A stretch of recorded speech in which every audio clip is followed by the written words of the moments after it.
नमस्कार, नजरिया आपका मारा में आपका स्वागत है। हम आए हैं बुलंद करने आपकी आवाज। पूर्णिया जिले के अमोर विधानसभा क्षेत्र से एक बड़ी खबर आ रही है, जहां एआईएमआईएम पार्टी के प्रवक्ता मौलाना गुलाम रब्बानी ने सभी पदों से इस्तीफा दे दिया है। आपको बताते चले कि इस वक्त की सबसे बड़ी खबर, जहां एआईएमआईएम पार्टी को एक बार फिर से करारा झटका लगा है। आइए प्रेस कॉन्फ्रेंस में क्या कुछ कहा है पार्टी के प्रवक्ता रहे मौलाना गुलाम रब्बानी ने पार्टी को छोड़ने के बाद। जी, आपने आज यहाँ पर प्रेस कॉन्फ्रेंस बुलाया है और इससे पहले की प्रेस कॉन्फ्रेंस में क्या आप बातें करेंगे? आप चूँकि एआईएमआईएम पार्टी जो यहाँ वर्तमान में हमारे एआईएम के विधायक भी हैं और यहाँ आप इस पार्टी से जुड़े हुए भी हैं और इस पार्टी को मजबूती दिलाने के लिए जिस तरह से आपने जद्दोजहद किया है हर व्यक्ति जानता है, तो आज क्या ज़रूरत पड़ी आज आपको प्रेस कॉन्फ्रेंस करने की? जी, सबसे पहले मैं तमाम मीडिया के अहबाब को अपनी तरफ से मुबारकबाद पेश करता हूँ, सलाम अर्ज़ करता हूँ, तमाम अपने अहबाब को आदाब और नमस्कार कहता हूँ। आपने सही सवाल किया और ये बात अपनी जगह सच है कि हमने पार्टी के लिए तन मन धन की कुर्बानी पेश की। इस पार्टी को जिताने में हमने इलेक्शन से लमसम साल 6 महीने पहले से जो मेहनतें और मशक्क़तें, जाफशानियाँ और जागरदानियाँ की, वो आप तमाम मीडिया के अहबाब के ऊपर रोद रोशन की तरह आया है। इससे न हम मुँह मोड़ सकते हैं और न कोई फ़र्क। अब सवाल ये पैदा होता है कि इतनी मेहनत के बाद, इतनी कोशिश के बाद, शब रोज़ को एक करने के बाद हमने अपना विधायक तैयार किया और अल्हम्दुलिल्लाह हमारे अमौर की आवाम ने भरपूर समर्थन दिया। इसमें कोई दो राय, कोई शक व शुबा की गुंजाइश नहीं।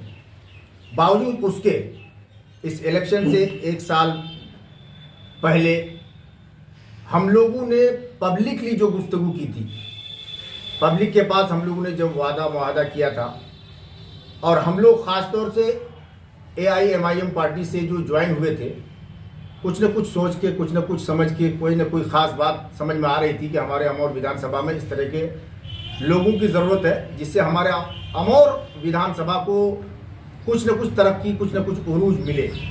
इस वजह से हम लोगों ने इसमें शिरकत व शमूलियत की। अब सवाल ये पैदा होता है कि हम लोगों ने जिस एतबार से इस पार्टी के ऊपर और जनाबे अख्तरुल ईमान साहब के ऊपर भरोसा किया था, एतमाद किया था, सोचा ये था कि आने वाले वक्त में जब कहीं सीमांचल में हमारे अमौर विधानसभा का नाम लिया जाएगा तो एहतराम के साथ लोग इसका नाम सरे फहरिस्त लिखेंगे।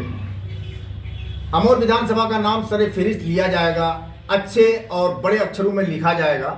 लेकिन हालात जो ही तब्दील हुए, वक्त गुजरता गया, धीरे धीरे 2 साल का अरसा आज लमसम गुजर चुका, लेकिन हालात उसके बरक्स नज़र आए जो हम लोगों ने सोचा था। जब हालात बरक्स नज़र आए तो जाहिर सी बात है हम लोगों ने ये कोशिश की थी सिर्फ और सिर्फ अमौर विधानसभा के उजाले के लिए।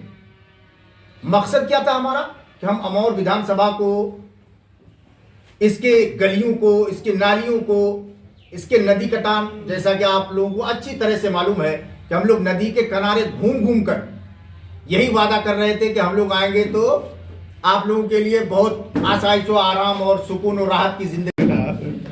अच्छा, सीमांचल में एक लहर थी, खास करके विधानसभा चुनाव में, जिस तरह से एआईएम पार्टी के 5 विधायक जीते और सीमांचल में कहा जा रहा था उस समय कि एआईएम जिस तरह से परफॉर्मेंस की है, आने वाले लोकसभा चुनाव में भी एआईएम परफॉर्मेंस करेगी, इसमें कोई संदेह नहीं हो रहा था। लेकिन एकाएक जो है 4 विधायक पार्टी को छोड़ करके राजद में सदस्यता ग्रहण कर रहे हैं, तो इसको लेकर के आप अपनी क्या राय दें? बात तो आपकी माकूल है, और हम कौन गया, कहाँ गया और कैसे गया और क्यों गया, इससे जाने वालों को तो कोई रोकने वाला नहीं।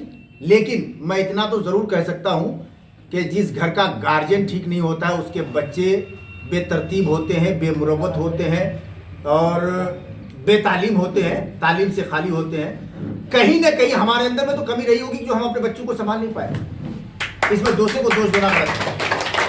कहीं ना कोई बात तो है। जैसे कि ब्लेम लगाया गया, मैं भी देख रहा हूँ कि अख्तर साहब की मनमानी को लेकर के सारे लोगों ने बयान दिया, कहीं ना कहीं कोई कमी है और वो दर्द जो उनके पास था वही दर्द मेरे पास था। ये तो अच्छा हुआ कि मैं विधायक नहीं हुआ जो गद्दार नहीं कहलाया।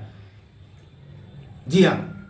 अच्छा, आपसे कभी अख्तर साहब से भी बातचीत होती थी, खास करके जिन मसलों को आपने यहाँ उठाया कि वो सब मसला समाधान नहीं हुआ है, तो उन मसलों को आप अख्तर साहब के पास रखते थे तो क्या जवाब मिलता था? जवाब मिलता था। आप घबरा क्यों जाते हैं? फौरन हो जाएगा। 6 महीने से ज्यादा हरिपुर के खंभे गड़े हुए हो गए, कई नदी कटान के ताल्लुक से हमने कई जगह कहा, डवाबारी के ताल्लुक से कहा। आप घबराते क्यों? सब हो जाएगा। 6 महीने से खंभा गड़ा हुआ पड़ा है और नहीं हो तो जाकर के आप प्रमाण ले लीजिए। खंभा गड़ा हुआ मूर्ति के लिए की तरह पूजा किया जा रहा है। 6 महीने से 2 तार नहीं लग पाया है। यही हो रहा है विकास। अब आप समझिए। अगर आप हमें फेसबुक पर देख रहे हैं तो हमारे फेसबुक पेज को जरूर लाइक करें। वहीं अगर आप हमें यूट्यूब पर देख रहे हैं तो हमारे चैनल को सब्सक्राइब करें और बेल बटन जरूर दबाएं ताकि पल पल की खबरें आप तक पहुंच सके।